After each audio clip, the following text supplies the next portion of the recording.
So I had somebody just join our streams like, oh man, this guy loves history. And I'm just about to ruin it all.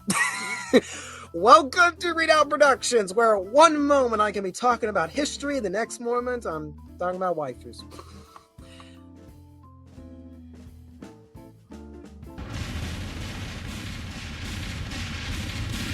Actually name them based off of, I wanted to name them off of a mixture of elements and what would sound like a power metal band. I got their names right here so that we can go through them right quick for you. Give me a second. By all means, James, while you're doing that, if you're wondering why I keep looking up. Is there a cat up there? There is a cat up there. There's always a damn cat. He's not supposed to be up there. And he has a thing for plastic and paper. And for many, many months, books are made of those. Yeah, I thought this top shelf's the one area he could not get to. Well, he found the way this week, and alarmingly, he's currently scratching a copy of Abbey Road, which is up there for some reason. I'm not ready to grab him, so while you're searching, talking, I'm gonna be right back. Yeah, ladies and gentlemen, Lorenda show. Oh my goodness, what a day! What a day on our hands. But yeah, we have 14 different tribes. I was working on them because, oh, look at that lovely cat.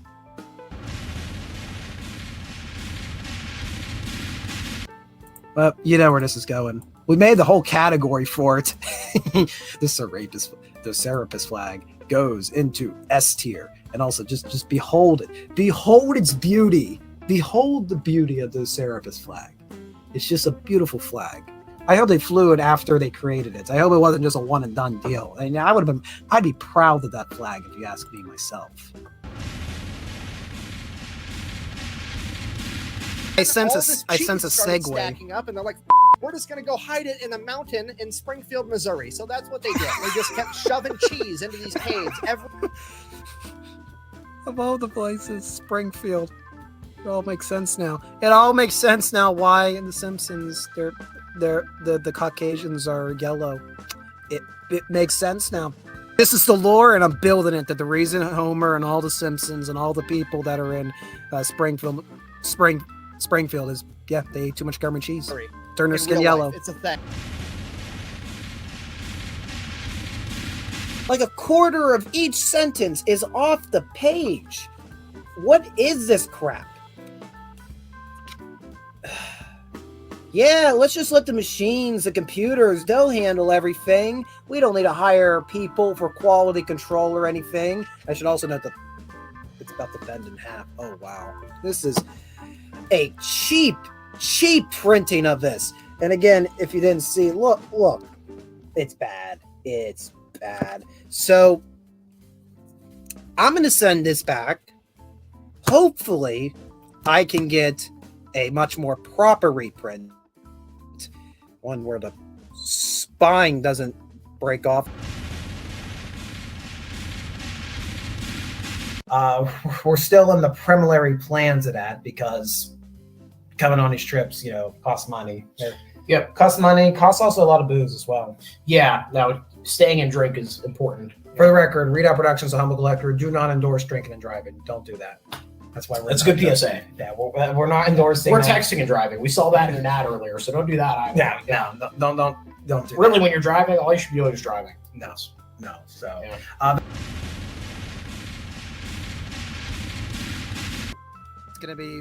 It's gonna be a year.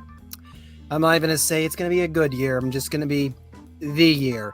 Because look what our first headline is. Oh, that's not our headline. That's not our headline. That's not our headline. Where's our headline?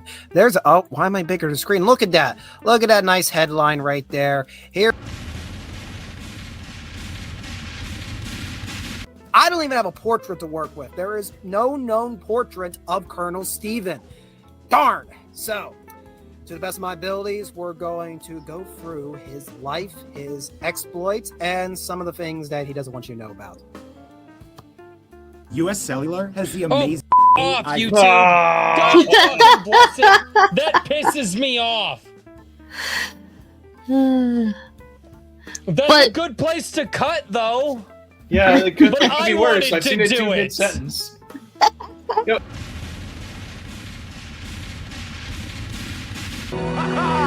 It's the wonder of nature, baby!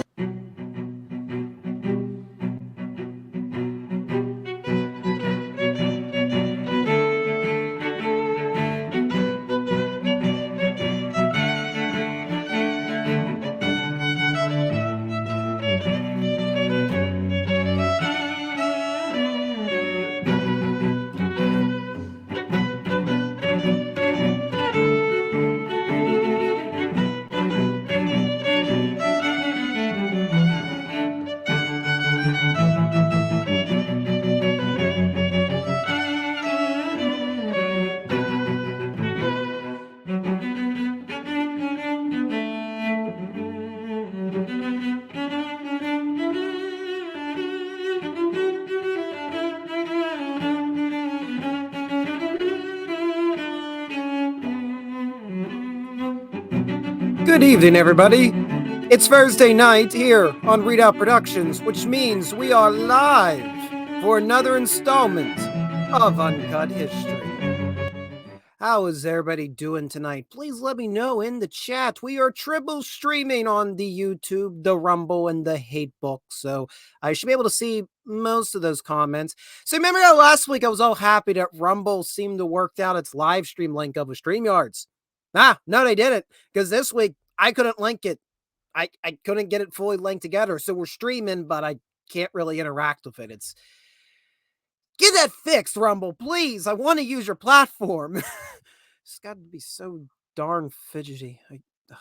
Well, tonight is the beginning of our Caveuary specials. That's right. Every week we go live. In February, we are redubbing this month Caveuary, and we're going to explore at least one different cave around the world. Why caves? Why did I decide to choose caves as the first themed month for this live stream? I don't know. I like caves. I like exploring caves. It's a different part of history. Just completely different from everything else I talk about. And a few years back, I actually wanted to do a retrace in history version of a Caveuary, because there are several show caves here in Pennsylvania.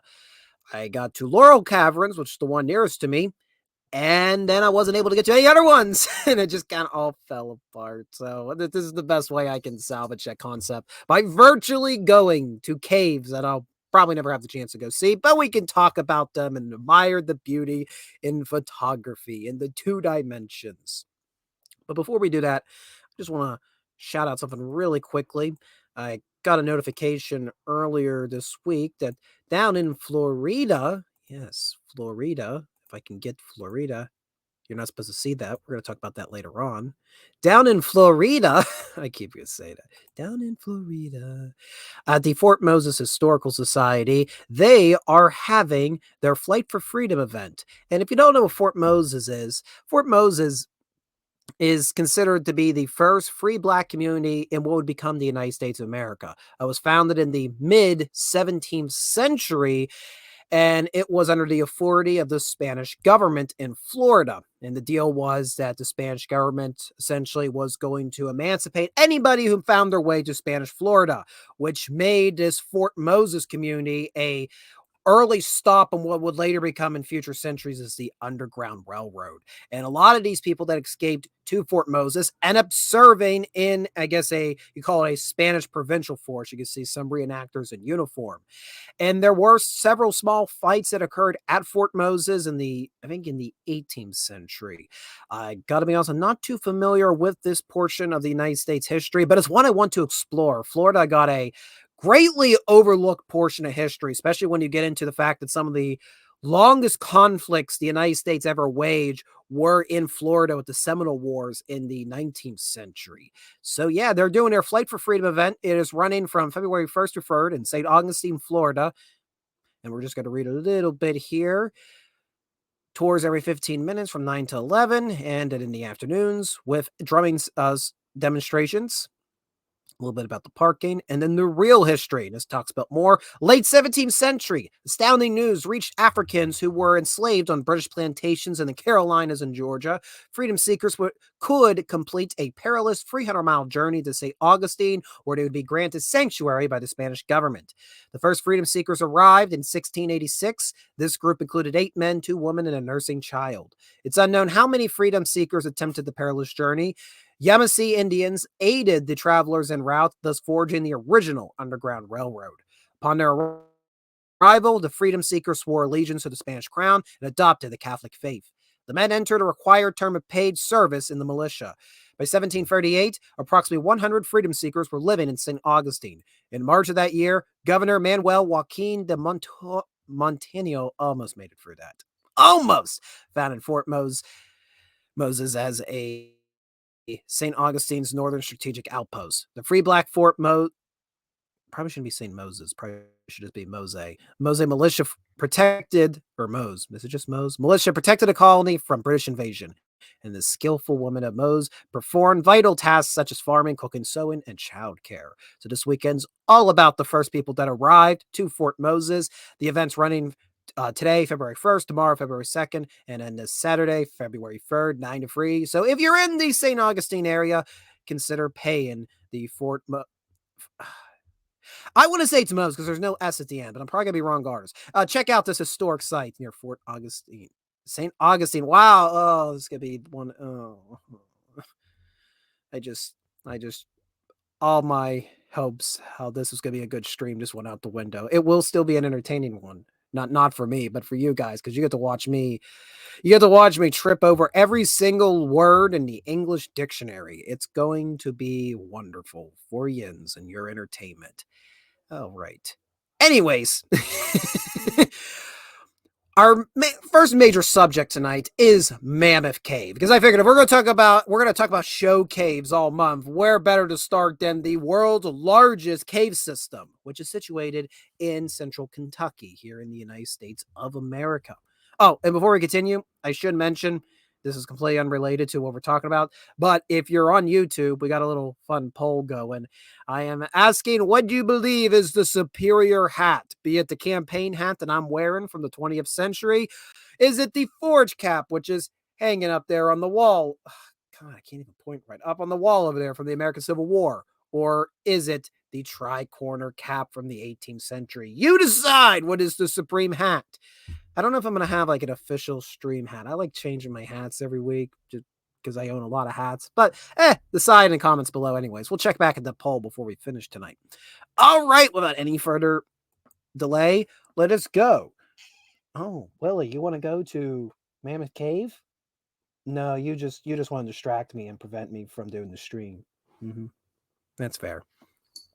So, Mammoth Cave, located in central Kentucky. We know today is the world's largest cave system, but that was only known in the past 50 years. So to understand the history of Mammoth Cave, and let alone to understand the history of how any cave comes about, we must go back hundreds of millions of years ago.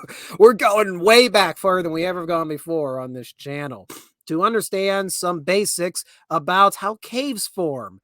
And yes, I have also added some clips here because I'm giving money to the StreamYards, and I figured if I'm going to give the money to the StreamYards, I might as well upload some clips for the entertainment value. So I looked up what the technical term was. So what would we call caving? Because splunking really isn't the correct term, and I just forgot that. So we're going to use the technical term of, if we can pronounce this right, speleology. Let's go into the speleology of Mammoth Cave. And to understand that, we need to use a lot of different other ologies. So essentially... Yeah, geography. Geology. Yeah, well, actually, seismology. I'm not a scientist. I'm not act like that. I'm a historian. But anyways, we're going back hundreds of millions of years to a time when Kentucky was covered by a massive ocean. Yes, it was. For many, many years. More than all of us in the world right now have been alive. Kentucky was covered by an ocean.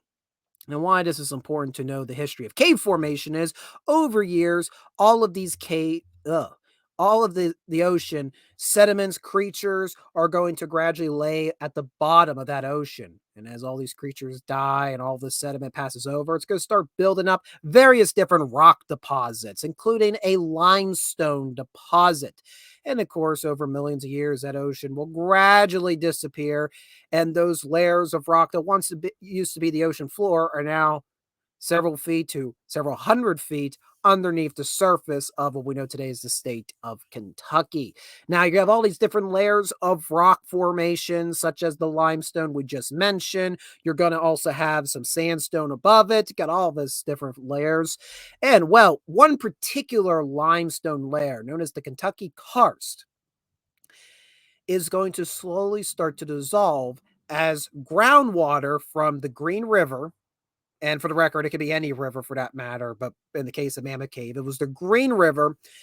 Not only do you have the Green River carving through that sandstone above the surface to make valleys, to make ridges, but underneath the surface, it's also, you have underwater, you have the water table going through the soils. Now, when water seeps through the soil, it's not just a nice bubble of water. It's also carrying with it carbon dioxide. And that nice compound is going to find its way through every little crack. And I mean the most microscopic crack you can imagine. Water will find a way through it. I just saw that a few weeks ago in my place at work. We had a situation where there'd been like a week worth of ice buildup, and we really hadn't thought about much of it until one day we started having water coming through the corner of the roof. And initially thought the leak was in the corner of the building. No, here the leak was several feet down the gutter, but over the whole week, that mountain water slowly made its way through a wood beam to this corner where it found a crack in the plaster seal, and then it leaked through there. So water will always find a way. And thank you for tuning in, Skunk's Workshop. Thank you for tuning in, and I hope you enjoy us delving into Mammoth Cave. So, this water, which is carrying with it carbon dioxide and some other ingredients, is making its way through every pore in these rock formations. Now, if it managed to get to that Kentucky karst, it's going to effectively dissolve that limestone. When water and carbon dioxide meets limestone, you're going to get a much more rapid dissolution in, say, a harder sandstone as it was above. And over millions of more years, so we started 300 million years ago, we're now working our way up to about 10 million years ago. At a big jump, but slowly took that many years for that water to do enough damage to that limestone, that Kentucky karst element of limestone, to eat it away. It started making channels. And those channels, of course, grew over time as water made its way through. We went from just simple little trickles of water. Now we got full channels of water moving through. And those channels of water are going deeper and deeper, and thus are beginning to form the chambers that we know today of Mammoth Cave. Now, as I mentioned earlier, this is the largest cave system in the world. Why is this cave system so larger than others? Typically it's not uncommon to find pockets of limestone being dissolved. And it doesn't just have to be limestone for that record, but limestone is usually the key dissolution that makes these caves. Why Mammoth Cave? Why is it so big? Well, remember that bit of sandstone I talked about? So that bit of sandstone, which technically they call the Big Cliffy Foundation in the Kentucky karst, it is strong enough to withstand most water exposure. Water will still find its way through, but the Big Cliffy Foundation is a very, very strong piece of sandstone. And that allows for the cave underneath for that water to go for many, many miles. You're not just going to have all these cave-ins all over the place obliterating the chamber. So that's Mammoth Cave has a particularly hard sandstone that runs very, very long along these chambers. And that allows for Mother Nature to do what it's going to do over millions of years and carve channels over a much longer period of time than would typically be allowed in a more unstable environment.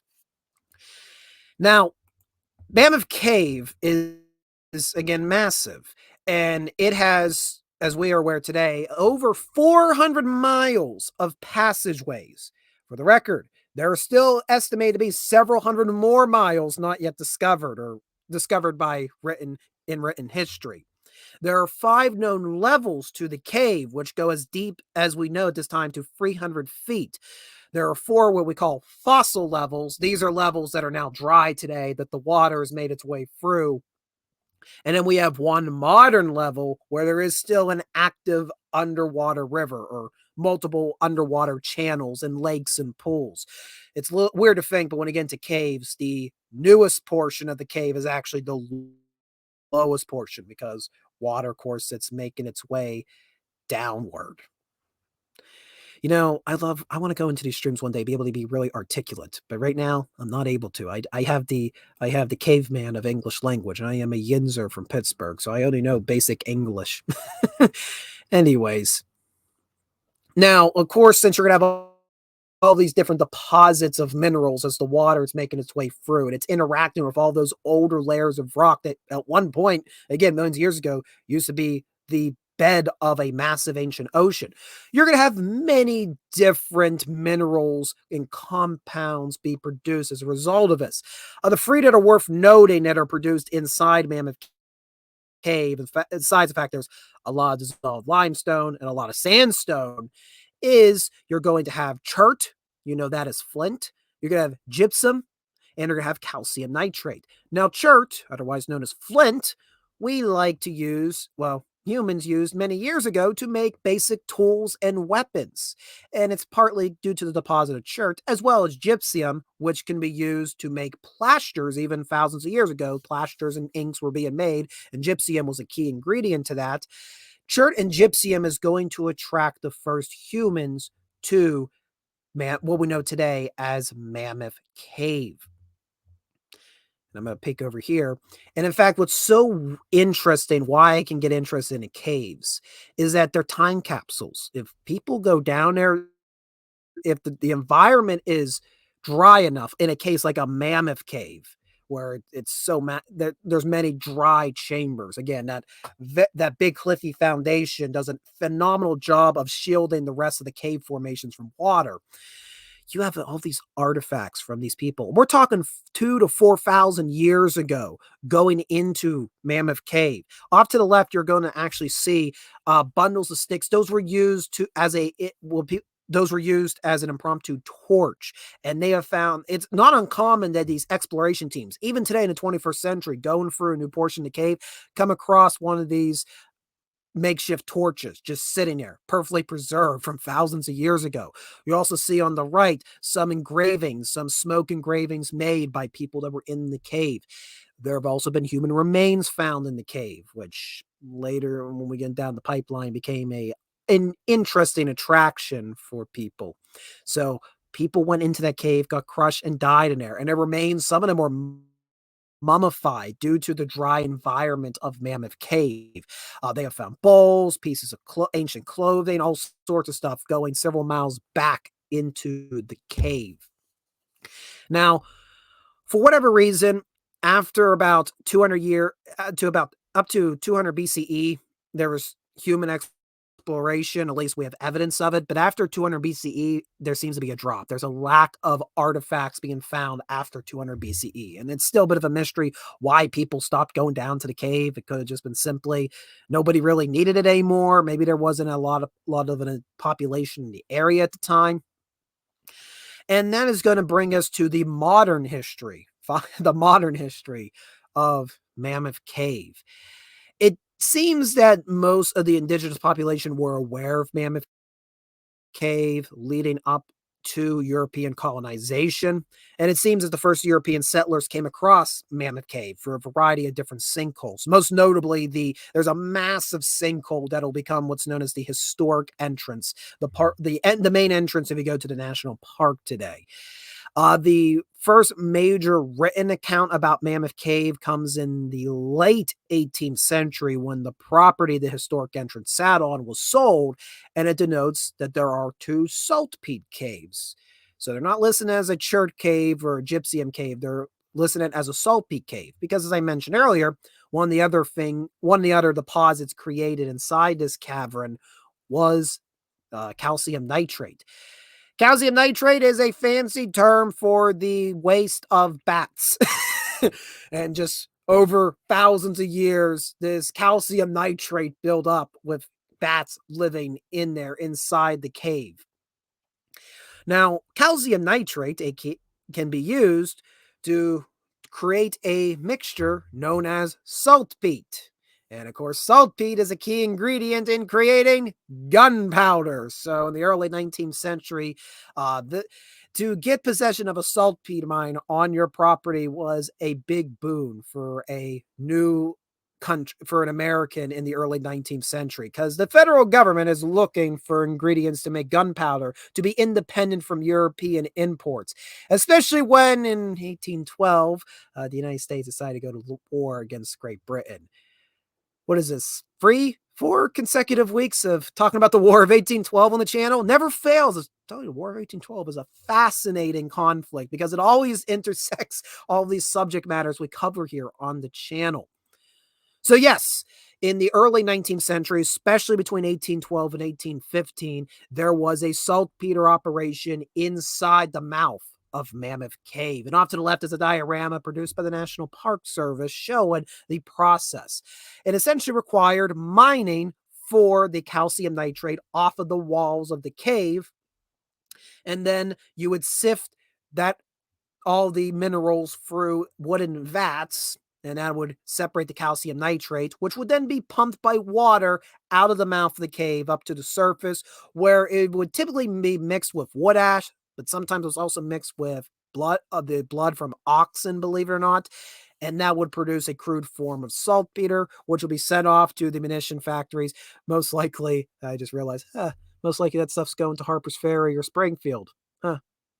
Funny how history works. It all kind of connects. It's all web. It all connects. And produce gunpowder for the United States Army and respective militias as we fought Britain and native tribes during the War of 1812.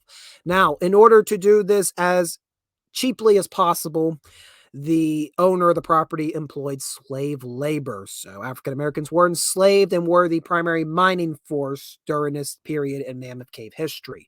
And actually, if you look to the image to your right, that is a present day image of those wooden vats built in the mouth of the cave. They are still there in the cave, pretty well preserved, as well as the wooden piping that went to the surface. So one of the first stops on a tour to Mammoth Cave is to see the saltpeter operation from the War of 1812. And again, that very dry environment of Mammoth Cave lays that wood being preserved.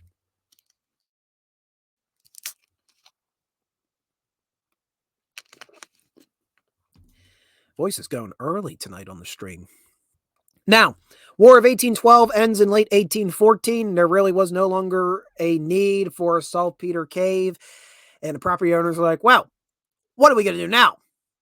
And they came up with an interesting idea, which was, why don't we start taking people into the caves for tours, seeing this wonder of Mother Nature? Now, Mammoth Cave was not the first show cave operation. Show caves, even in the 19th century, were not something uncommon to be found. But it still is one of the earliest examples of this type of tourism being engaged within the United States. And the owner of the property decided to keep slave labor involved in the operation, but now the slaves were going from being miners to now being tour guides. So Mammoth Cave got a really fascinating history, as you could probably always see by now, especially with human history. So many of the guides were African Americans that were enslaved, taking people into the cave. This was what they were told to do. A very interesting instruction, but much, in some ways, a lot better considering what normally happens when people were enslaved in the United States. On the other hand, you're going into the unknown, into areas uncharted by recent humans. You don't know what's ahead of you, and you're several hundred feet down in some cases. And it isn't like today when off to the right, you can see there's all sorts of lights. The National Park Service got the whole thing lit up. In the early 19th century, if you were a tour guide at Mammoth Cave, you were operating with an oil lamp or a lantern with a candle inside. There's not much light. And if that goes out, oh no, it'll be pretty horrifying. Be time probably to Soil your breeches. So, a very ambitious operation running Mammoth Cave as a show cave in the early 19th century, but indeed they did it. And these are some illustrations from the 19th century trying to give you a visual of the dark environment. Now, for the record, to have a vacation in early 19th century America, you had to be pretty wealthy. And a lot of these individuals that were wealthy, I'm sure several of them owned slaves, had maybe not necessarily on a plantation, but they had encountered the idea of slavery and used it to get their economic gain. So it must have been an interesting role reversal that once they go into the cave, the person they had to rely on ensuring that they'll get out of their vacation alive was an enslaved individual. Pretty interesting twist of power structure, if you ask me. And many of these guides went on to become basically pioneers in cave exploration, not just in Mammoth Cave, but in the Western Hemisphere. A lot of their names are celebrated today. And probably the most noteworthy one is a guy by the name of Stephen Bishop. Stephen Bishop came to Mammoth Cave at the age of 17. He, of course, was enslaved. He was brought there by the property owner at the time, and was told, go to work, give tours of the cave. Now, Bishop, though he may not know it when he first arrived in 1838, very quickly became the expert on Mammoth Cave. He had a knack for geology, or if you're in caves, speleology, or... Yeah, geography. Geology. Yeah, well, actually, seismology. whatever. Case in point, he became very interested in how caves are formed. He got very interested into mapping out unknown portions of the cave, and many contribute a lot of the discoveries of Mammoth Cave to Stephen Bishop. He would be a guide for there for over 20 years. The rest of his life was as a guide at Mammoth Cave, most of it being enslaved. Amongst the things that he would contribute to Mammoth Cave that are very commonplace if you go visit to it today. Taking a breather there. My brain fell apart. Amongst the things that he would contribute would be the discovery of the Mammoth Dome, Fat Man's Misery, which is this channel, very narrow channel that was made by water. And they call it like a keyhole you have to go through, and you got to kind of like squeeze. You have to shuffle sideways in it. There's a reason it's called Fat Man's Misery. And he also ended up just being one of the first in recorded history to find the underground rivers in the lowest levels of the cave. And in fact, it was Bishop who was willing to take these building materials, drag them into the cave several miles down to where the rivers were, and construct boats just to ferry tourists in the cave. Again, this is all being done by no more than candlelight or by an oil lick. This guy's down here building boats. Where have we, boy, have we fallen as a society since the 19th to the 21st century. Well, okay, we got rid of slavery, but in other ends, it's like the ingenuity that Bishop and other tour guides had. There's a story where Bishop essentially had to prove his worth to a particular rich couple, and they dared him to show him something that he had no man had ever seen before, at least no man in recorded history. And they handed him a wad of cash. And well, he decided to bridge a 105-foot drop known as the bottomless pit. He managed to get him and his tour crew across to the other side. And as far as we're aware, no person since in ancient times had been on the other side of that pit. So he was able to prove everybody wrong if they made any doubts about him. And over time, his name became well publicized in newspapers, as well in early scientific articles relating to cave formations. In 1840, he formed one of the earliest maps of the cave, which is still an important piece in trying to figure out how big Mammoth Cave is. In 1856, Bishop was actually granted his freedom, and he ended up owning about 100 acres of the Mammoth Cave property. Sadly, he died just a few months after he got his freedom. And he's actually, for many years, he was buried in an unmarked grave at the mouth of the cave. but they decided to use a unused Civil War tombstone. It was supposed to be for a Union veteran, but never got used. In the 1870s, they actually reinterred Bishop in a proper cemetery, and they gave him a proper headstone. And that became a full graveyard for all of the guides in the 19th century of Mammoth Cave's age. So again, there were many guides implemented in the 19th century exploration of Mammoth Cave. Bishop is just merely the most well-noted. In fact, off to the right, there is his signature from 1850 found on the wall in the cave.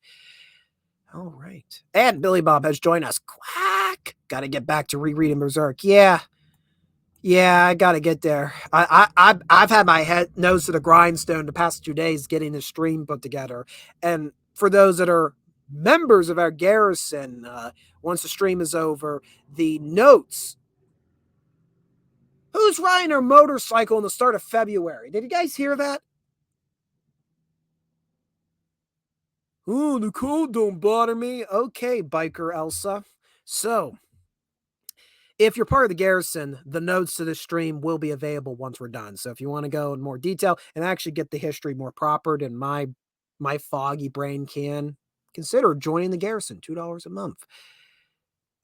I'm part of the way through. I'm just not finished yet. I'll have time tomorrow. So, now, in the mid-19th century, the cave came under the possession of a gentleman by the name of, yes, I'm drawing a blank. I have to run to, speak of my notes, I got to run to my notes. This is Dr. John Croghan, who, interestingly enough, is the nephew of William Clark. Yes, William Clark, member of the Corps of Discovery, a.k.a. the Lewis and Clark Expedition. And John Croghan suffered from tuberculosis, and he wanted to find a cure to it. Now, you can write, and I'm sure people have written several books on all the crazy cures to tuberculosis that happened in the 19th century. Maybe one of the strangest is Mammoth Cave. So, Croghan had heard from the guides like Bishop, and had heard from guests that visited Mammoth Cave, that when you go down there, it made you feel comfortable. It's eased you up. There was therapeutic qualities to the air due to being trapped underground. So Croghan decided, why don't I build a sanatorium inside Mammoth Cave? Now, it took some convincing to get people to go down in a cave and decide to live in the dark for several months. But 16 patients went down with Croghan in 1842 to a small sanatorium. It included 2 stone huts with 8 wooden huts established as a place of residence. And by all intents and purposes, the plan was to live their lives down in the cave for several months until their tuberculosis was cured. Well, it initially seemed promising. Everybody was seeing their symptoms were alleviated due to the cooler atmosphere, due to the drier air. But since you need campfires to cook food, and you need all of your light coming from a flame source, smoke began building up around the sanatorium, and it caused complications with their breathing, and it made their tuberculosis 10 times worse. And ultimately, 5 of Croghan's patients died while they were in the cave. And after 5 months, and this occurred between 1842 and 43, Croghan aborted the experiment, never to try it again. And ultimately, Croghan would die before the decade was out. So yeah, interesting little. You're noticing all these weird uses that Mammoth Cave had over the years. You know, it was used as a saltpeter mine. It was used now as a sanatorium. Where else is Mammoth Cave going to go? And this is actually one of the maps that is attributed to Bishop.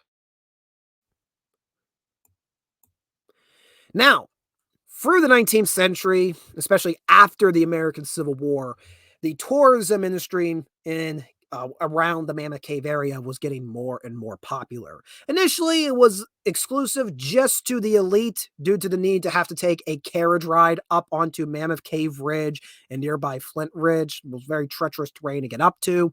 Nearest town was several miles away. So only the elite got to go in the 19th century and get candlelit tours. But As the railroad is established, particularly the Louisville and Nashville Railroad will come through the Green River Valley. Now more people have access to the region to explore the famed caves. And the railroad were enjoying the profit they were making from tourists traveling to the region, but they would like to have all of the profit. And they wondered, could we not find our own claims over Mammoth Cave? Or could we not find another cave in the region, considering how the whole topography does karst topography? Surely Mammoth Cave is not the only cave in the region. And there were efforts made by not just the Louisville Nashville Railroad, but by other prospectors wanting to have a little bit of that dough, a little bit of that cave dough. So the Louisville Nashville Railroad ended up owning what they called Colossal Cave, which you can see off to the left. Although it was several miles from the track, it was up on nearby Flint Ridge, and in their opinion, didn't connect to Mammoth Cave. So that was a bummer. More on that later. Off to the right, you're seeing a photograph of the Great Onyx Cave, which was also a noteworthy entrance to another cave system nearby Mammoth Cave. Not connected in any way. And by the early 1900s, they even had a railroad running right up to the mouth of Mammoth Cave. There was an 8-mile short line, the Mammoth Cave Railroad. So it was upsetting other property owners in the area because the Mammoth Cave estate, as it became to be known, and that would have been the lineage that Krogan and people before him and people after him had started. The historic entrance to the cave. They're like, oh, I want in on that. Look, the estate even got their own railroad. We got to find our own entrance into Mammoth Cave. And I think you might know where this is going, especially with, the internet has had a lot of fun with what became known as the Kentucky Cave Wars. And I, too, love telling the tale of the Kentucky Cave Wars. Now, you can argue that this competition in the show cave industry around Mammoth Cave was starting in the late 19th century. But the true Kentucky Cave War, of my eyes, kickstarted with the arrival of this gentleman off to the right there in the tweed hat.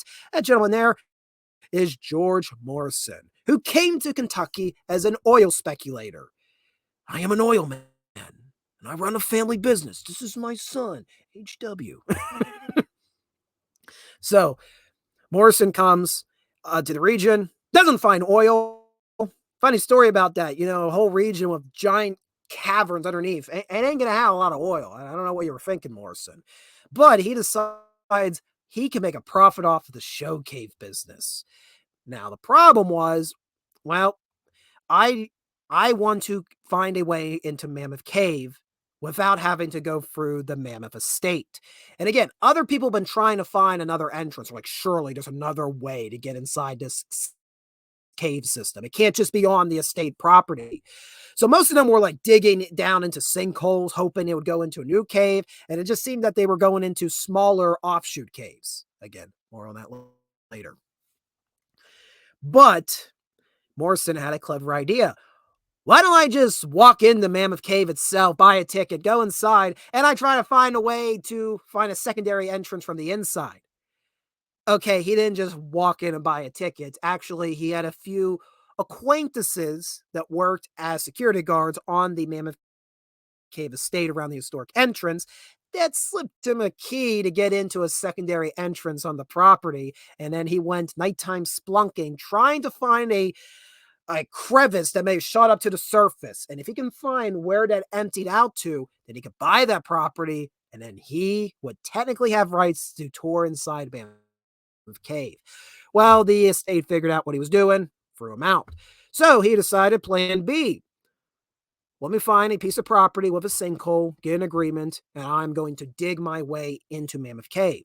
And he made a deal with a local property owner by the name of Mr. Cox, dug into a sinkhole, and found the way into Mammoth Cave. One problem.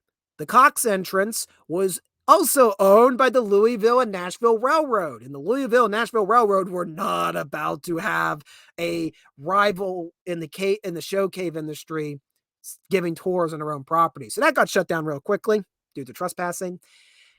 So Morrison decided after this, let me go back east, gather a bunch of investors, thousands of dollars, and I'm just going to start buying as much acreage as I can.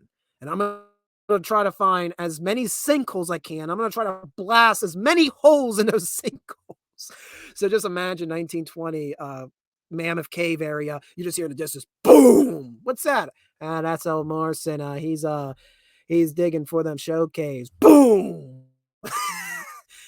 And this time, third time was the charm. Morrison blasted his way literally into Mammoth Cave on a property he 100% owned and began offering tours. At this time, you remember, this is all private property, different tracts of land. Tracts of land above ground, not necessarily considering what's under the ground. So there he goes. He's giving tours. He's sending explorers to dig out sediment to find more of his portion of Mammoth Cave. And he even had the audacity to build it as the new entrance of Mammoth Cave. That's what he advertised it as. And one of the features that you would see in the new entrance is off to your right, and that is the frozen Niagara, one of the most famous formations in Mammoth Cave. Now, I mentioned earlier that Mammoth Cave is a relatively dry cave due to the big cliffy foundation. That sandstone that is the greatest sealing a cave system could ever ask for. There still were a few leaks in it, and one of the few leaks was around the new entrance Mr. Morrison owned, and it created this wonderful flowstone display. So, yeah, the frozen Niagara being on his property got a lot of people to shift visitorship from the historic entrance to the new entrance. But Morrison was not the only one blasting holes into Mammoth Cave. And as we enter the 1920s and the automobiles becoming increasingly more available, outdoing the railroad, everybody has access to the Mammoth Cave area. And other prospective owners of show caves are showing up or were living in the area already and wanting to get in on the action. You would have cave systems opening left and right. And you can see in the lower left corner a nice photograph of the Great Onyx Cave, of the new entrance, and of probably the most infamous name attached to the Kentucky Cave Wars, the Floyd Collins Crystal Cave. And the gentleman photographed in the center is Floyd Collins. Now, Floyd Collins developed his first show cave in 1917 on the far side of his family's farm, but it was a little far from the railroads and far from any roadways, so it didn't get a lot of visitation, at least not in Collins' life. And then it helped matters that if you see in the upper left corner, all along the highways going in and out of Cave City, Kentucky, there would be these official cave info stands because there were so many signs and so many caves opening up. I know I'm using these quotes and saying more on that later. I probably guess where this is all leading to. These official cave informants were actually solicitors from the different cave businesses and basically telling people, oh, don't go to that cave. It's bad. Go to my cave. Oh, don't go to that cave. It goes, Mammoth Cave's closed today. Go to the new entrance run by Mr. Morrison. I kid you not. This happened. And this went on for like decades. Just people on the road. Don't take that cave. That road's closed up ahead. You can't get into the new entrance. Make sure to go to the historic entrance. Go to the Onyx Cave. It just went on forever and ever. Now, Floyd Collins, being local to the region, wanted to get in on the action, and his family were not doing too well financially. And again, Collins was getting pretty ticked off that all these other guys are finding entrances or moving into the area, blasting holes into the cave system. I am going to dig my way into the cave. I'm going to do it all as natural as possible, and I'm going to find a new entrance. And he did find a new entrance on his property in a sinkhole, which he called Sand Cave. Now, he started going into Sand Cave, and the entrance of Sand Cave was not accessible for the general public. There literally was a portion of the cave that he dubbed the turnaround room, because when you got into the turnaround room, you saw what was ahead of you, which was a squeeze no more than 9 inches tall. Nobody went through that squeeze except Floyd Collins, who would go through, shuffle his way through, and then start digging out the sediment on the other side. Because the hope was he could open all this up, expand this entrance, and this beautiful display of stalactites and stalagmites is going to attract everybody away, and his is going to be the big cave. If you've been on the internet in the past 2 years, you know where the story is going. It's been well publicized. In early 1925, while Floyd Collins was exploring Sand Cave, a rock fell on his leg and trapped him. The ensuing rescue became what many consider the first mass media incident in world history. Instantaneous communication updates of the rescue effort. Tens of thousands of people flocked to the site to coming up with different ideas of how to get Collins out of the cave. Though more of them were there for the carnival, yet there was a full-blown, it basically became a full-blown carnival with food stands and everything to watch him try to rescue this guy out of the cave. Then we're actually coming up with good ideas how to rescue him. And due to the large amount of people on site, it made the ground around and inside the cave unstable, permanently trapping Collins. And ultimately, after 8 days of entombment, he died. The death of Floyd Collins was a wake-up call for many people, not just around Cave City, but also in the United States, of this brutal conflict that was essentially waging over the tourism of the show caves. And now somebody had died as a result of it. Not literally somebody went up and shot him, but still died in the effort of trying to open his cave so he can gain fund from it. Now, I would like to sit here and say, and immediately the federal government jumped in and preserved the whole property. That's not what immediately happened. If you look over to the lower right image, you see that casket? That is the casket of Floyd Collins. That is also his headstone. Somebody literally bought the rights to Floyd Collins' body and put it on display in Crystal Cave. And for several years, you could buy a ticket and go see the gravesite of the famed caver. Effing disgusting. Yeah, I'm going to drop an F-bomb this late, and I think I say it. I think it's warranted for that incident. Around this time, even though Morrison was still going through with his new entrance, was trying to open up more entrances, people were opening up caves. I mean, at one point, there were over 20 different cave entrances owned by different shareholders. It was getting ridiculous. And people in the area were having enough of it. And they're like, okay, this is we're going to destroy the cave. We're going to destroy what is the main income for this region. So people began to petition Congress to release a piece of legislature that would eventually form some type of national park, a protected site for Mammoth Cave. And in 1926, U.S. Congress did put that legislation in portion, but originally there were no funds to buy property. Instead, the initial legislature to turn Mammoth Cave into a protected park was a volunteer donation of land. Well, that did get some 100 acres, but Morrison wasn't just going to donate his land. No. So in 1930, the federal government started declaring eminent domain in the region, particularly around the historic entrance, as the last heir to the Mammoth Cave estate passed away. Finally, in 1931, Mr. Morrison sold his shares relating to the new entrance, and that became part of the Mammoth Cave Protected Park. And throughout the 1930s, as more land was acquired, albeit for donations and more likely through eminent domain, the Civilian Conservation Corps were sent in and started to improve the roadways, starting to improve facilities on site, started to improve some of the passages in the first few miles of the actual cave system. And in 1941, Mammoth Cave National Park was officially founded. Though its dedication had to wait another 5 years because, a little thing called World War II occurred. They didn't plan on that. In 1946, the park was officially dedicated. And hey, look who's joined in. Wrangler has joined in. Yeah, it's horrific. Yeah, the Floyd Collins incident, it does make me disgusted at the end. It's one of the few events in history I just go, gosh darn greed. It's just like, oh, come on, people. Come on, man. So off to the right is actually a photograph of one of the first class of tour guides that the National Park Service authorized. Now, off to the left, you're going to see a map of what was known in the 1950s in the region. Now, I mentioned that there's 20 different entrances, different private show caves all around the historic entrance. And that map's showing you two distinct systems. The Mammoth Cave Ridge system, where the historic entrance is, and then the Flint Ridge system. That's where stuff like the Great Onyx Cave was, the Colossal Caverns, and I believe Sand and Crystal Caves were also in the Flint Ridge system.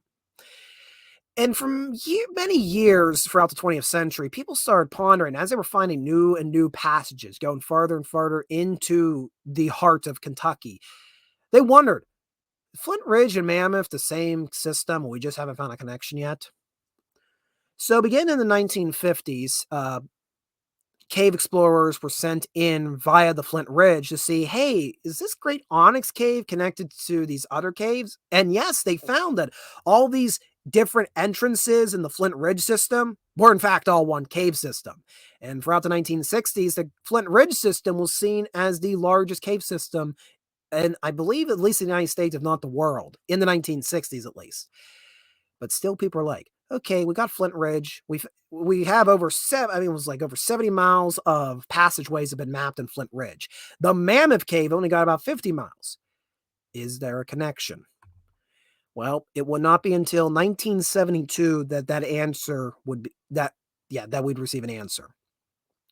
So on September 2nd, 1972, there was a group of explorers who had gone down through Flint Ridge, and they were going in with the purpose of, is there an entrance? Is there a connection between these two systems, between these two mountain lines?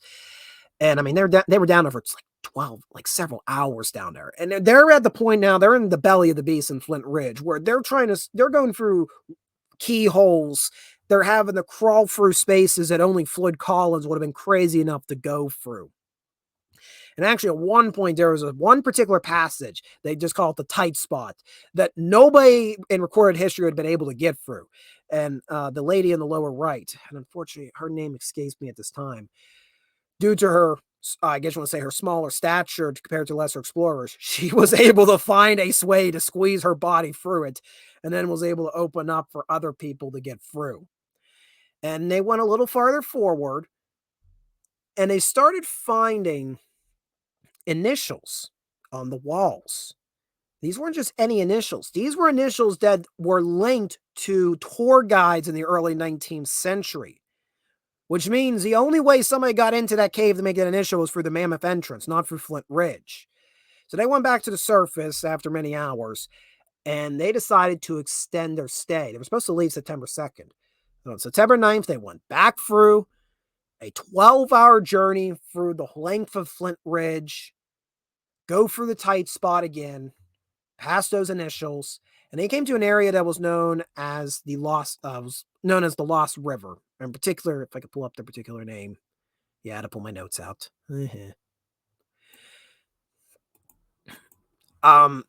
They found a location which they call the Lost Henson River.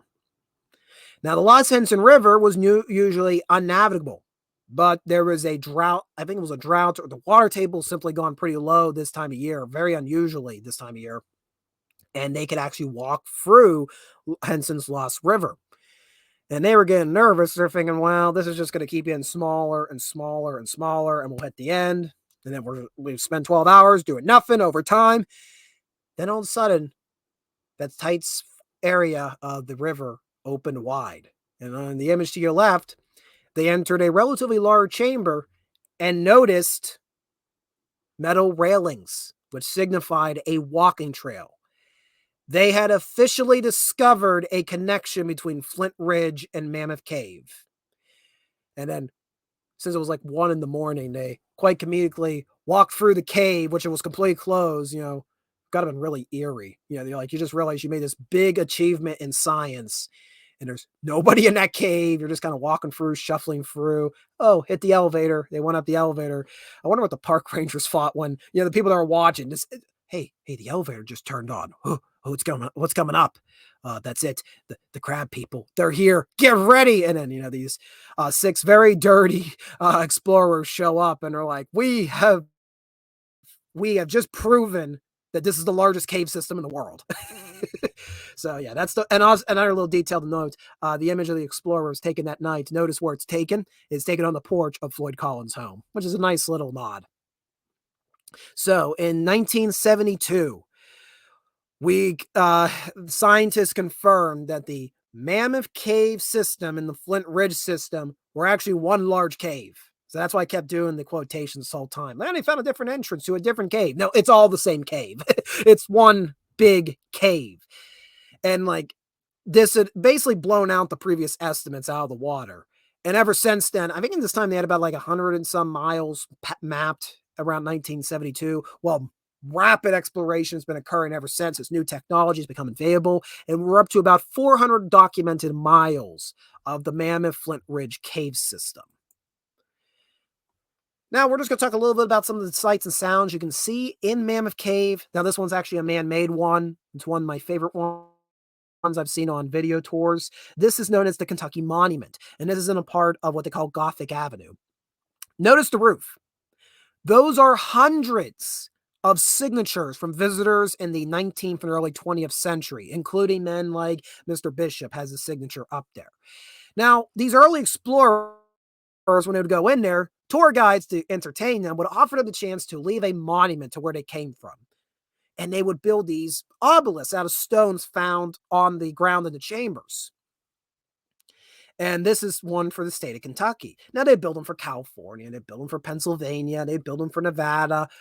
But the tour guides, after their group left, they would tear down their guest's monument, only keeping the Kentucky monument because, of course, it's the state of Kentucky. It's the supreme monument. We can't have the California monument overshadowing Kentucky. So I just like the human story to that. Off to the left, that is the formation to your left. That's also in the Gothic Avenue. So again, there are stalactite, stalagmite formations in the cave. They're just uncommon. They're not going to be found in large quantities. And off to the right there, you're going to see one of the bodies of water that you can see in Mammoth Cave. Micah Ellie, thank you for tuning in, asks, how tall is Roosevelt Dome on the domes and dripstone tours? I do not know the answer to that. That is a good question. I would be happy to find it out for you. Using the power of the Google. So, according to the Kentucky Geological Survey, and I'll actually drop a link, you're looking at about, for Roosevelt's Dome, you're looking at about 100 feet high. So there's the link to that if you want to go explore. So, yeah. And I appreciate your other questions. Unfortunately, I don't think I'm going to have time to answer the others. But if you do want to get more answers, that is actually a pretty good source there. That's the Kentucky Geological Survey, or Publication 7. And it goes in about some of the different formations, including the Roosevelt Dome. I mean, some of the stuff's huge. Some of the stuff is huge. And actually, before we leave Mammoth Cave permanently, I'm going to jump over here because, hey, let's just take a digital field trip right there. So there's a variety of different cave tours you can take. And there's also a variety of different passages you could explore in Mammoth Cave. I mean, they come in all different shapes and sizes, as you've seen in the images. Most of it's a dry cave, not a lot of formation, just a lot of channels. But there are other areas where water is seeping through that sandstone cap. Yep. So here we are. So you got your historic tour, which essentially does the historic route the first few miles into the cave. It's very well lit, easily accessible. The wooden ballroom. Oh, and I forgot to mention, in the early 19th century, the owners of the property displayed the mummies they found in the cave of people that were trapped in ancient times.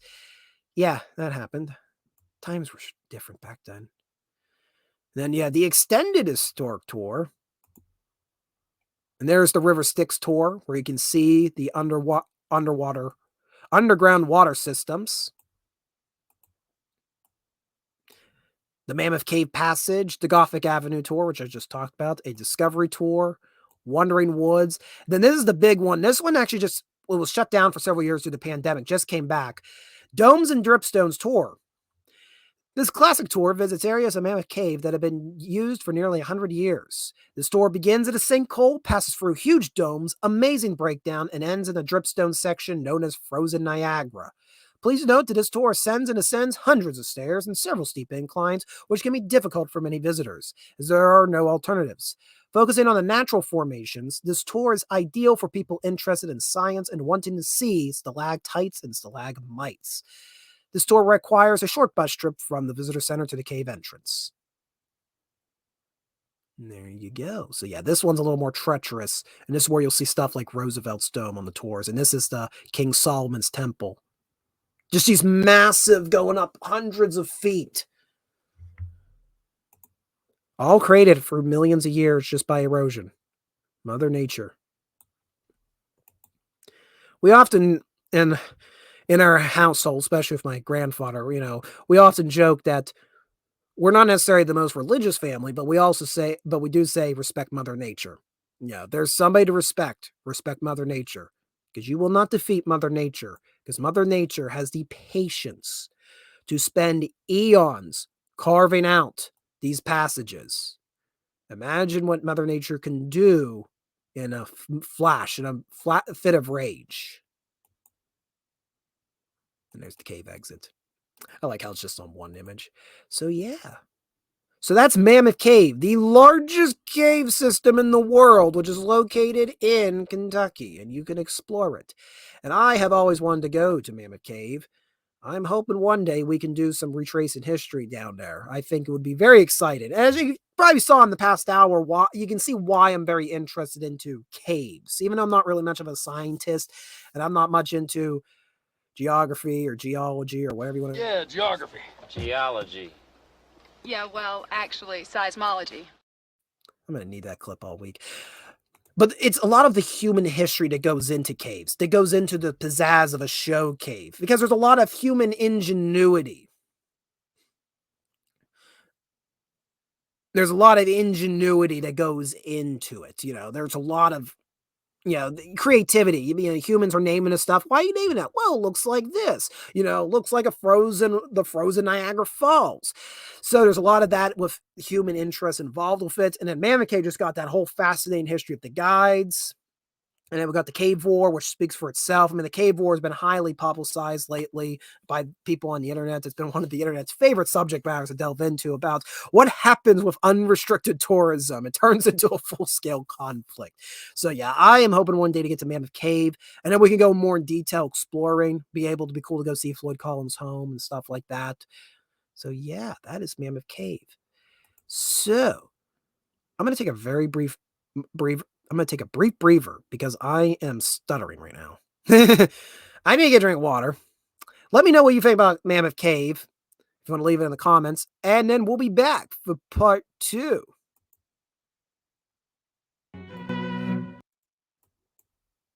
Be right back, guys.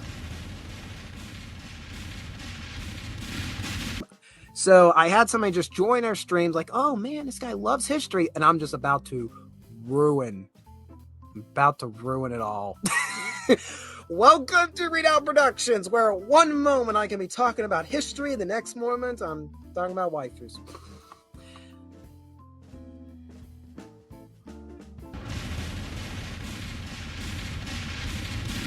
Actually name them based off of, I wanted to name them off of a mixture of elements and what would sound like a power metal band. I got their names right here so that we can go through them right quick for you. Give me a second. By all means, James, while you're doing that, if you're wondering why I keep looking up. Is there a cat up there? There is a cat up there. There's always a damn cat. He's not supposed to be up there. And he has a thing for plastic and paper. And for many, many months, books are made of those. Yeah, I thought this top shelf's the one area he could not get to. Well, he found the way this week, and alarmingly, he's currently scratching a copy of Abbey Road for some reason. I'm about ready to grab him. So while you're searching, talking, I'm gonna be right back. Yeah, ladies and gentlemen, Lorenda show. Oh my goodness, what a day. What a day on our hands. But yeah, we have 14 different tribes. I was working on them because, oh, look at that lovely cat.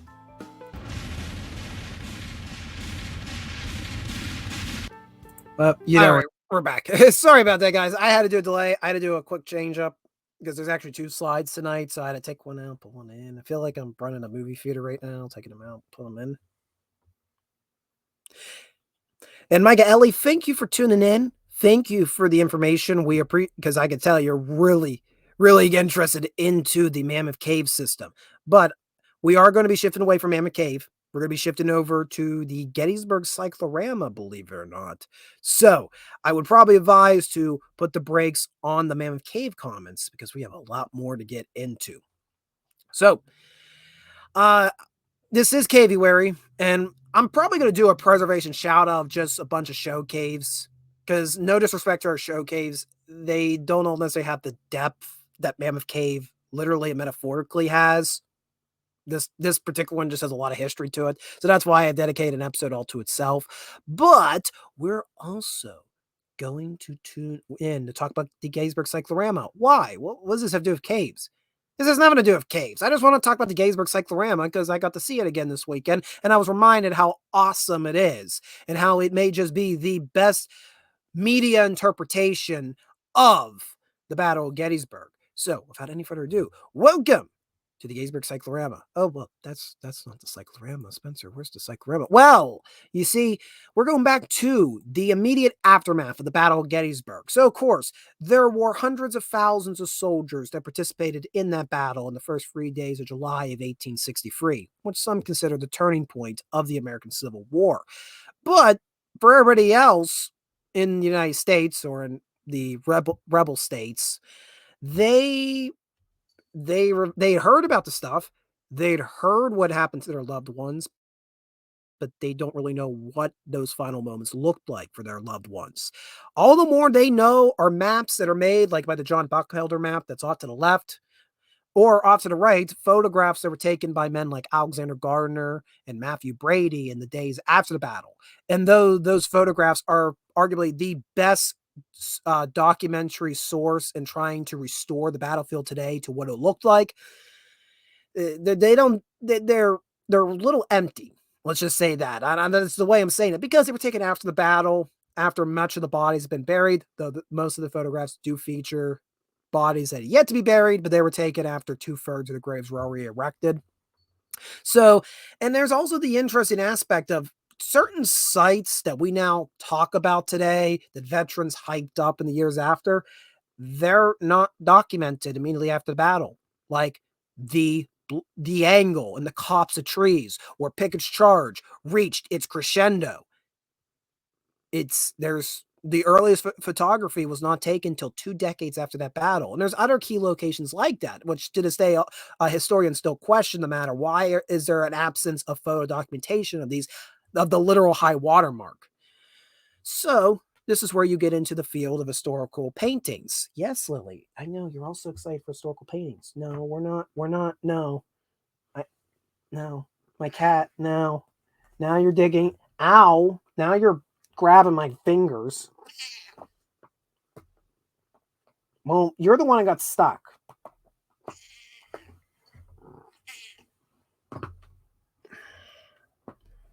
My cat, you can't see, my cat is literally hanging on the side of my computer chair, and she will not let go. This is the evil one, by the way. The one that, no, she's never happy. We feed her, we give her undivided attention. We allow her to lay on all the most softest furniture she could have in this house. House is always at perfect temperature. She's a meanie. So, well, you don't have to slap your paw like that on the ground. She heard me. She's mad at me.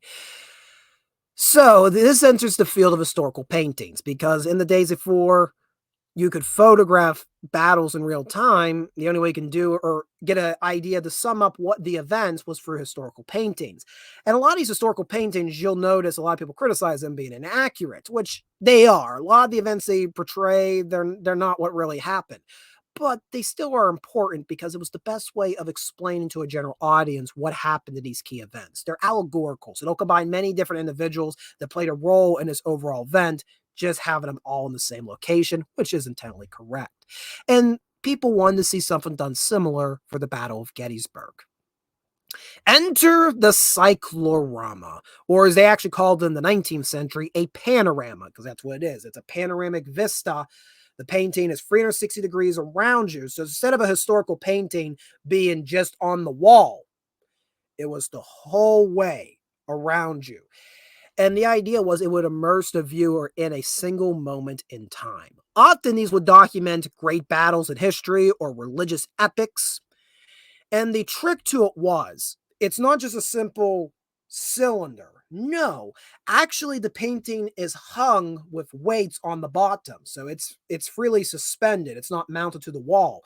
And that creates a interesting effect, the hyperbola, where the canvas bends in like this, which means the middle portion of the painting, the line of sight, which will be directly in the eyesight of anybody viewing the painting, is closer than the top or the bottom, which creates this optical illusion that it's three-dimensional. And it's through the hyperbola where you essentially got the 19th century IMAX. It's crazy to say, but this was the closest thing to IMAX in the 19th century. These paintings that would take people into that moment, completely encompassing them. And it wasn't just a painting. You would be several feet on a platform above the ground. The ground below you was landscape, would have actual props that looked like they came right out of the painting and would merge right into the canvas, completing the illusion.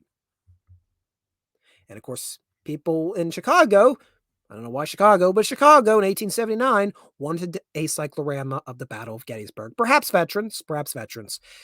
And they appointed a guy by the name of Paul Philpotteau, who was a French artist who was experienced in making cycloramas in Europe, to come to America and create a cyclorama depicting the Battle of Gettysburg. Now, Philpotteau in particular chose to depict Pickett's Charge, the most famous moment, what many consider the defining hour of not just the Battle of Gettysburg, not just the American Civil War, but quite possibly American history. Now, I'm not in that camp. I think Pickett's Charge gets way too much gravitas than it deserves. Not to take away from what actually happened in that event, but, several hundred miles away, there was another battle known as Vicksburg happening that was the key to controlling the Mississippi River. That had more practical use than a copse of trees in the woods of in the farm fields of Pennsylvania. Anyways, I'm done giving my shade. They admired it on Paintflix. So, Philpotteau was hired in 1879. He'll come to the United States in 1882 to tour the Gettysburg battlefield. He spends several weeks there talking with civilians that were eyewitness, talking with some veterans about what happened, setting his sights on the location of Pickett's Charge. He's going to employ Tipton Photography, who took a variety of photographs in Gettysburg in the aftermath of the battle, and they would make a series of 10 images in a 360-degree view on a tower, which was about 20 to 25 feet up in the air over the angle, where the angle is actually an angle in a stone wall, but it becomes the angle because it's the point where Lewis Armistead led his Confederate brigade, or what was left of it at that point, across and smashed into elements of the Union Army in a very brief breakthrough of the Union line. And this also is the first time there was any photographs ever taken of the scene of Pickett's Charge. So it took till 1882, this painting that somebody actually borrowed to go out and paint this famous location. Now, with these 10 images, Philpotteau is going to go back to France to a studio, and he is going to employ about over a dozen artists. I think he actually had 16 people under his wing, and he needed them to work around the clock, producing this cyclorama with him. Now, how are you going to do that? How are you going to keep quality control? He came up with a genius idea. You guys familiar with the magic lantern, which essentially was a early form of projector that was created in the very late 17th century? Well, and essentially was this flame that would be put in front of a lens. It was often more used to put colors on stage, but also had projecting qualities. Philpotteau would create oil and ink. He would make oil and ink drawings of each segment of what the cyclorama would be, based upon Tipton's photograph. He would then have these ink drawings projected onto canvas via the magic lantern. And from there, he and his team could draw the small scale illustration on the full canvas, and then Philpotteau can go in and add all the oil inks onto the canvas. So that's how they produced the cyclorama. Ingenious concept, a very efficient way. It took about a year and a half for the whole process, and in 1883, Phil Pateau had created the first of 4 Gettysburg Cycloramas. It was so successful when it debuted in Chicago that 3 more were ordered. One was for Philadelphia, one was for New York, and the second one, actually, the second ever Gettysburg Cyclorama made, was for Boston. And that's the one that's our primary focus from here on out. So the Boston one was displayed in 1884, met equal fanfare as the Chicago one. Many veterans, including General John Gibbon, hailed Phil Pateau's artwork as the best depiction of Pickett's Charge, the best way they could visualize it. Now, we're actually going to jump over here, and I'm going to do I show you the artwork now? No, I'm gonna save it. I'm actually gonna save it. You'll see why. I think we got to save the cyclogram until the end. So off to the left is the initial building the Boston painting was hosted in, and it actually had a much longer shelf life than the average cyclorama. Often these cyclorama buildings will display a painting for about 2 to 3 years, and then would trade paintings with another cyclorama building across the country. And actually, they did that with several other pieces in Boston. But this one actually stuck around for a full decade. But the cyclorama only had its peak for a very finite period of time, much like how 3D, the trend of 3D, had a very finite window where it was popular. And that was the late 19th century, particularly the last 2 decades. Because once you get to 1900, guess what was popularized? Films. Popularized by Thomas Edison. I'm not going to say he created films, but he popularized it. He has a lot of things he says he invented. He didn't invent it. He just popularized it. Took all the credit of... Everybody talks how great DC electricity was, where AC currents, where it's at. We need to talk more about Tesla and Westinghouse. Sorry, I'm going down an angry Edison rant. I'm gonna stop that. I do that a few times, and I will continue to do that on this channel. So, yes, the motion picture came into being in the early 20th century, completely putting the cycloramas out the pasture. A lot of these cycloramas across the world, hundreds of cycloramas were made in the late 19th century. Most of them were just literally chucked into fields. Some were cut up and used for wallpaper. The Gettysburg Boston cyclorama in particular was owned by an entrepreneur who had a clothing store in Boston. And he actually displayed a few of the segments, but most of it was just put in rolls, in boxes, in a lean-to outside for the elements to destroy. Well, in 1912, an entrepreneur decided to purchase the pieces of the Boston cyclorama and relocate it where else? To Gettysburg, Pennsylvania, where this painting is depicting this great battle. And they wanted to build a new cyclorama building in time to host the 1913 reunion of veterans, the 50th anniversary of the Battle of Gettysburg, the largest reunion that was ever hosted on the battlefield. So it was opened in 1913. A lot of the veterans, again, praised it. They claimed that this is the painting that made men weep, that it was that accurate to that moment in time. But what they were seeing in Gettysburg was not what Phil Pateau had initially intended. It's no longer hung from the rafters with that bowing effect. It was now mounted to the cylinder wall. So now it's just a flat image. The optical illusion's gone. It's a magnificent painting, but it's now 2-dimensional. There was no foreground, no props to pull the people in. And to make matters worse, to make it fit in the room, the entrepreneur cut the top 14 feet off of the painting. The skyline, gone. And to anger me even more, he used the top 14 feet of canvas for patch fixes where water damage had destroyed elements of the painting. And in other areas, they sewed the painting together. Like they would cut out segments and then paint over Phil Pateau's initial work to blend it in so you didn't see there was a seam there. So, yes, this is the second location for the Boston cyclorama. It's now flat. It's missing part of its top. It's lost some of its footage. It's attracting visitors, but people could tell, boy, this has seen better days. It ain't going to get any better. So in 1940, the National Park Service purchased the Boston version of the Gettysburg Cyclorama. And in 1962, relocated to a brand spanking new building.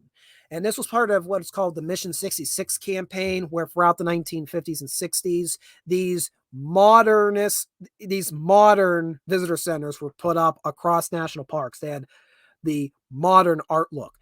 God, I hate the term modern art. I hate the word modern in describing anything historical. Anything can be modern. Right now, this stream is modern. Next week, it's past. It's not modern anymore. Okay? I hate the term modern. And also, modern art is just blocky. Hundreds of years, we had these grand domes and these big columns and these intricate layers. And then all the days, all we got is just blocks. And it's like, it's so modern. Anyways, so you can probably guess my opinion of this structure here. To be fair, it actually looks pretty cool in photographs. This was designed by Richard Neutra. For those into architecture history, he was the big modernist architect in the mid-20th century. Also, one of Frank Lloyd Wright's least favorite individuals. If you want to learn more about Wright and his opinion of Neutra, watch my Falling Water videos. I got a whole series right now about the creation of Falling Water and other structures that Frank Lloyd Wright designed in the Pittsburgh region. And it was this big cylinder to host the cyclorama, as well as on the first floor having the visitor center, a small museum from what I've gathered. And then the chute that you see there, that black portion jutting out, that was where all the offices were for the national park. Interestingly enough, however, the main museum for the national park was not in the cyclorama building. While this was the visitor center to see the painting, get information on the battlefield and where the park offices were, the main museum was actually a few blocks up street in the old I don't think Arquette's museum. There was another museum a few blocks up street. It was in a brick building. I actually got to be in it in a young age. That was the main museum, but the visitor center was with the cyclorama building. So they tried to solve a problem, but only created 10 times the issue. And on the right, you can see what was the inside of that cylinder looked like, that rotunda. Again, the painting's flat, no landscape. Skyline's still gone. And you also notice, if you look closely around the light bulbs, there's a lot of soot. And over the years, a lot of that soot began to cling to the painting. And that's just from years of display, lack of upkeep. Wasn't the best environment to be in. Oh, and the whole other thing, this building looks cool as a photograph. If you actually saw it in person, it was ugly. It was ugly. Yes. So they decided to build this giant monolith of a building right behind the copse of trees, right behind the angle, destroying the historic skyline. Get going, National Park. Get it going. To be fair, they do redeem themselves later on in our story. Didn't help that just a block up street, somebody bought the property and built a giant observation tower that looked like the Space Needle. I know everybody has fond memories of the Cyclorama building from the 60s and the observation tower. I'm glad I live in a generation where those don't exist anymore, and I can actually see the battlefield, how the veterans saw it, so I can understand the battle a bit better. So yeah, the initial idea was put the Cyclorama right where the scene of Pickett's charge occurred. It worked initially, but very quickly people just lost interest in the cyclorama because, again, it's just like, it's a big painting, but this is old, which is really frustrating considering what Phil Patot achieved. It's like, guys, this is the painting. This is the painting the veterans said was the best interpretation of Pickett's charge, the best media to understand this attack, where people in the late 20th century are going, it's just a painting. It's outdated.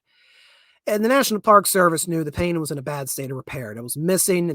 It was missing large portions of its initial canvas. And the idea came about a complete rehabilitation of the property.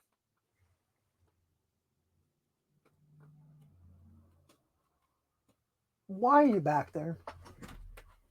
Look what's going on over here.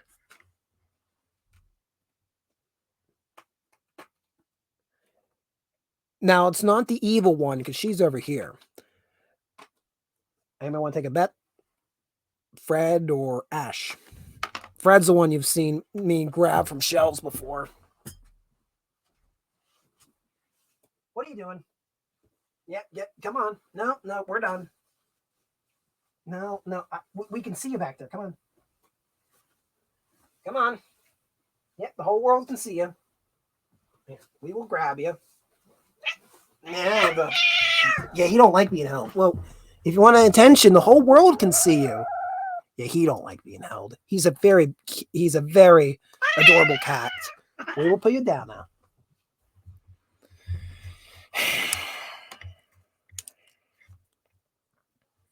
Definitely one of these streams of all time.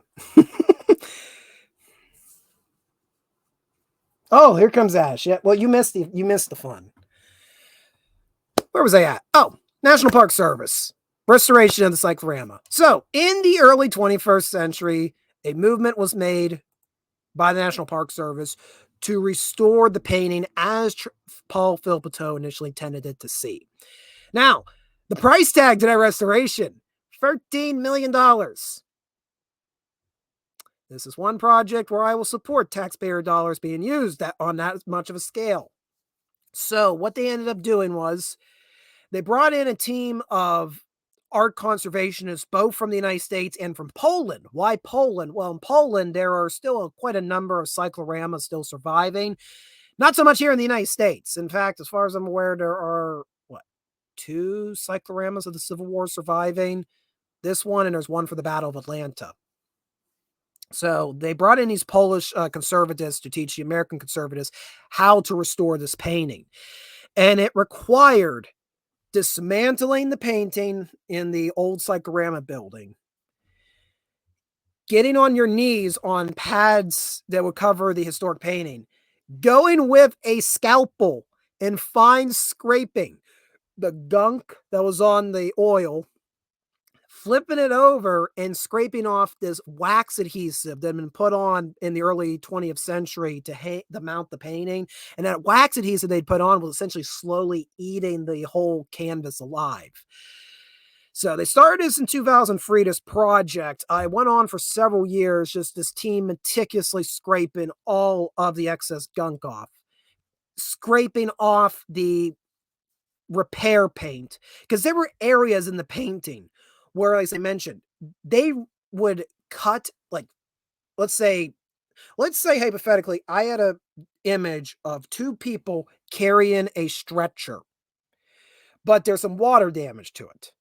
Well, they would just cut out half of the stretcher, take some of the canvas from the old top, lay it in that filling, and then they would paint in a kid carrying 2 buckets. So, like, they would have to go in there and restore to how it originally appeared, which meant in many cases they were repainting it from scratch. And they had to make it match Philpotteau's initial painting. Now, you ask, how do they do this? I mean, if there's areas where it's covered up, how can you know what was underneath that, especially if there's not a lot of photographic evidence? Well, there's a couple ways. One, they went to the Chicago Art Museum and they found let's say a test copy that Philpotteau had painted, a 2-dimensional flat painting of the different size before he did the 3-dimensional one.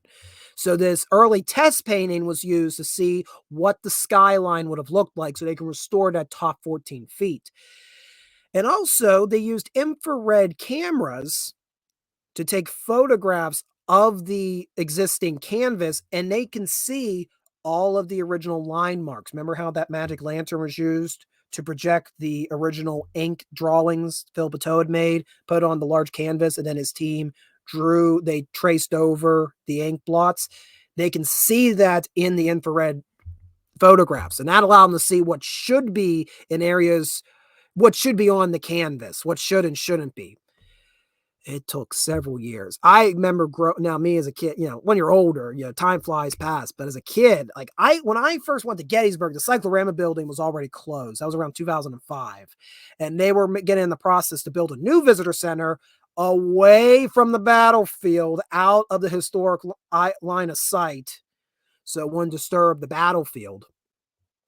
So, these 4 or 5 years were agonized as a kid. I would hear about the cyclorama, but I'm like, oh, it's a myth. It's never going to be done. 5-year-old me. It'll never happen. It'll never exist. In 2008, the new cyclorama was open to the public in the new Gettysburg Visitor Center. The new cyclorama restores the painting to its original glory. It is now some 370 feet long, over 42 feet high, And the thing weighs over 12 tons. And it's not mounted to the wall in the new building. It's hung from the rafters, weights on the bottom, creating that bow, that hyperbola bow, restoring the optical illusion. And they also put the foreground in. There's also a whole light and audio show that introduces it, that essentially recreates Pickett's charge with flashes of muzzles going off, explosions, hearing the narration, recordings of words from veterans. And I'm going to show you the cyclorama now.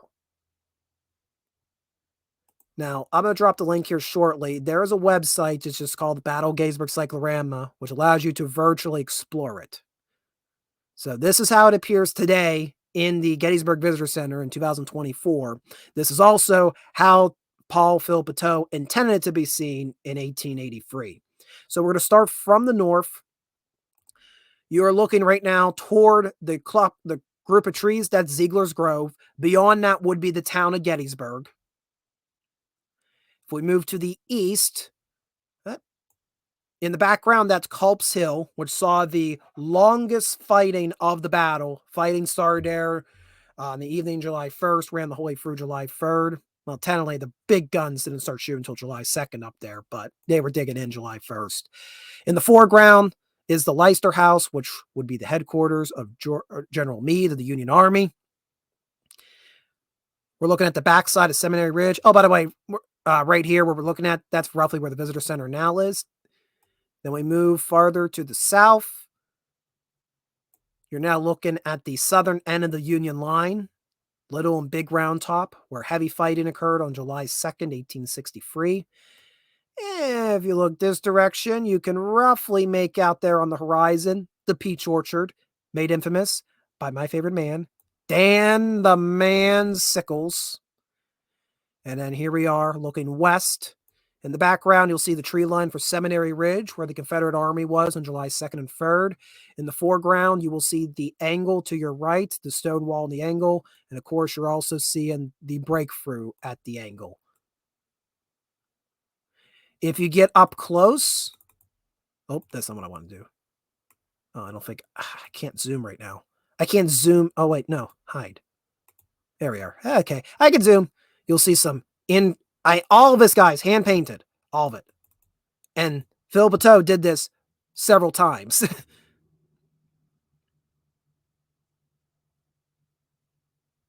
Now, there's a lot going on in the painting that did not actually happen in this one moment in time. You'll notice in the background on Seminary Ridge, puffs of smoke. That's to represent the artillery barrage that started Pickett's charge around 1 o'clock on July 3rd, 1863. The Confederate guns were not firing by the time the charge had reached the copse of trees. You're going to see, oh, by the way, see the guy there with the sword? That's Mr. Philpotteau himself. Yes, he painted himself into the artwork. Of course he has to. Over here, you're seeing the Union Artillery Battery return fire. Here, you're seeing the wounded being taken care of in the aftermath of Pickett's charge. Here, you're seeing elements of an artillery battery rush into the scene to reinforce Union guns that would have actually occurred at the start of the assault. And in the background there, that's actually George Meade. Meade, the general of the Union Army, was not at Pickett's charge. He did not arrive until shortly after the Confederates were repulsed. But the point is, this is an allegory. This is showing all of the key events that occurred on July 3rd, 1863 into one single moment. And of course, if you're visiting the cyclorama, be it in 1884 or in 2024, you're going to look at a different side of it. You're not going to see it all at once. So as you're going through, you're going to be guided, say, okay, engagement starts with this and it's moving over here. This event's happening. So it makes sense why you can have all these events happening simultaneously in one piece of artwork. Particularly this, you've probably seen elements of this painting before, as it has been used by many movie makers. Even myself have used segments of the cyclorama to depict the battle. And it's just unbelievable to look at. And if you look at the bottom here, you'll see the foreground with all the props, blending the painting seamlessly, completing the optical illusion.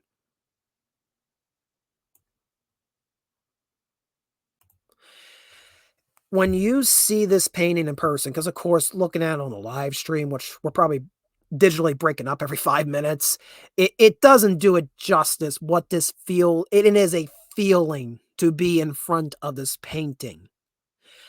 It is one of the few things of art that will make me come to tears. And it probably is enhanced by the audio presentation that highlights and segmented lighting. You know, it's explaining how the charge is unfolding, but you're hearing when you hear that narration, and you know it's the voice of veterans who very likely saw this painting later in life and likely said something very similar. And just hearing them explain the whole moment all at once. This is as close this is second only to historical preservation in terms of real life time travel. Second only. Actually preserving the property as it appeared is the only way you can time travel. This is a second to it. It does its job. Even 100 and some years, 160 years since Pickett's charge, so 140 years after this painting was made, it still does its job beautifully. Better than any movie ever could, better than any book ever could, and transporting you into that one moment. It's all about the emotions. Dealing with if you're on, because when you're on the platform, you are in the shoes of the Union soldiers standing on Cemetery Ridge. You are watching the unthinkable unfold in front of you. 12,000 people marching in parade formations in an open line, taking artillery, taking musket fire.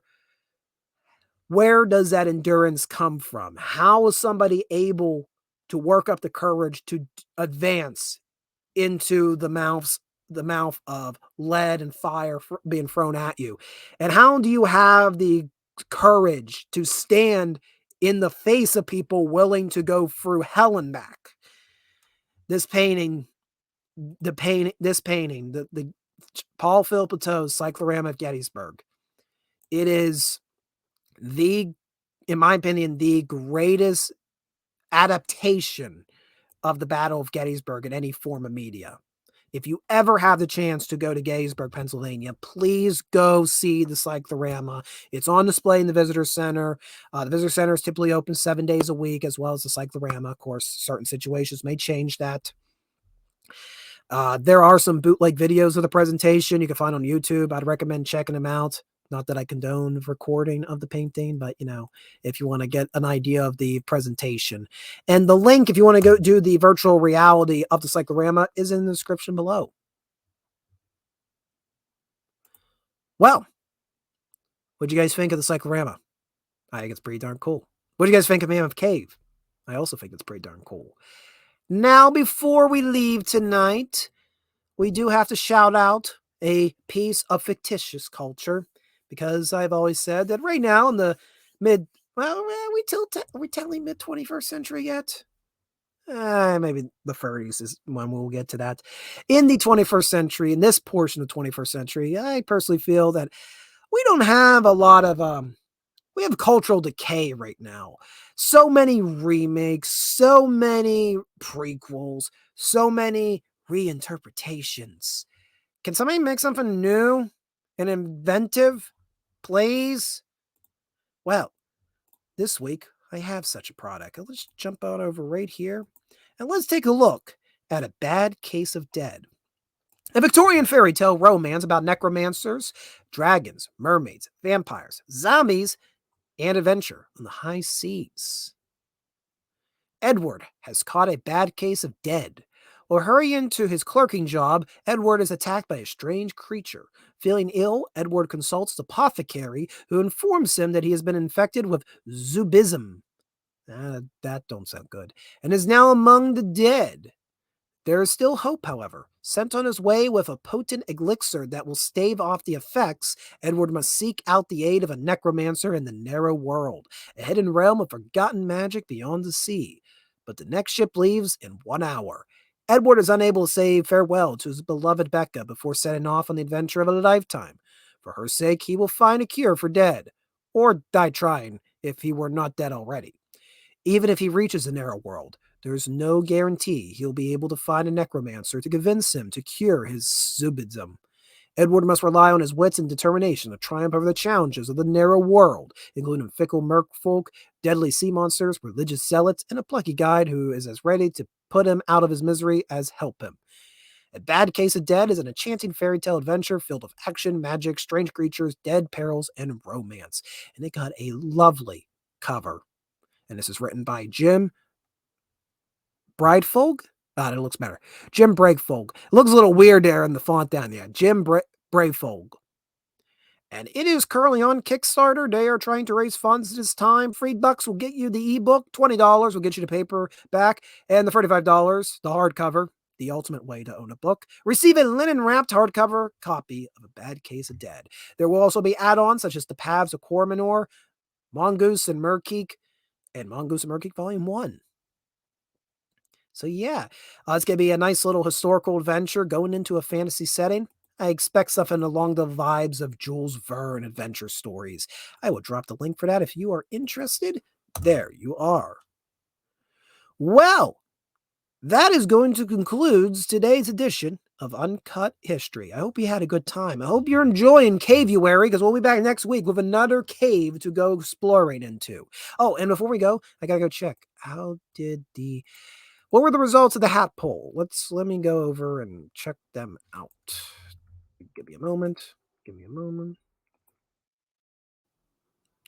Oh, I also got like a whole bunch of clips set up. We've been playing this. Yeah, geography. Geology. Yeah, well, actually, seismology.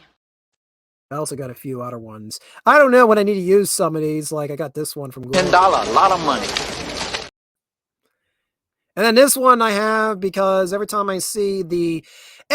I open up my browser to stream, I have to see what's going on in the world and how we're basically going to get to, it seems like the world's about to end every second. I have to play this clip to remind me, calm down. There's always an alien battle cruiser or a Carillion death ray or an intergalactic plague that's about to wipe out life on this miserable little planet. The only way these people get on with their happy lives is they do not know about it.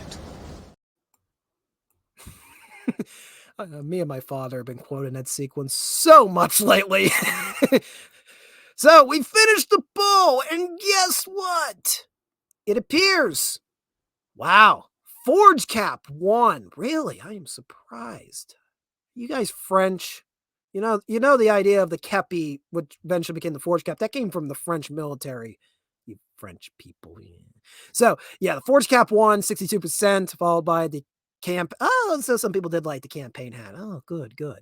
So I'm unsure if I was going to make this like a regular hat or not. I like wearing it. I feel at least this month we should wear the campaign hat since we're talking about like, it feels like a cave exploring hat, although it ain't going to do much if rocks fall on me. And then in last place, the tricorn. Fair enough. The tricorn's a little weird. It's weird. Hey guys, I hope you enjoyed tonight's stream. If you want to be able to have access to the notes, because select streams, I do have notes available. I was reading notes tonight to make sure I didn't go down the rabbit hole of ranting about Thomas Edison. You can join the Garrison on our Ko-fi page. It's a small fee, monthly fee that goes back to the channel, supports this effort, helps me preserve history through the internet. If you become a member of the Garrison, you get access to select scripts and notes, such as for Uncut History. You'll also get digital postcards. I'm going to modify. Initially said it was going to be monthly. I think I'm just going to make that as they come out, which means you'll get them more than just once a month. I'm not saying you're not going to get digital postcards. I mean, I don't think it's just going to be a once a month thing. I got a lot of stuff I can throw at you. A lot of cool places I've run to that sometimes I'm not able to use in a full video, but it's cool to still see. So if you want to see stuff like that, join the Garrison on Ko-fi. Or if you just want to simply wake me up tomorrow morning, since we've been going way over. Well, we're not really going over time anymore. It used to be these streams were only an hour. Now it seems like 2 hours is the average now.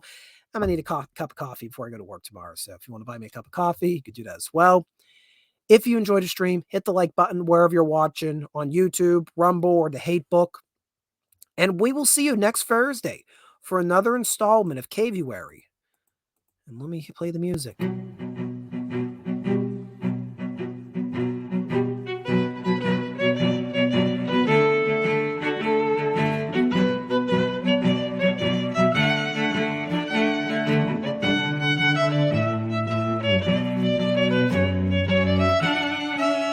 Retracing History will return this Saturday at 6 p.m. Eastern Standard Time. We will be exploring the life of America's congressional president. Yes, well, congressional Scottish president.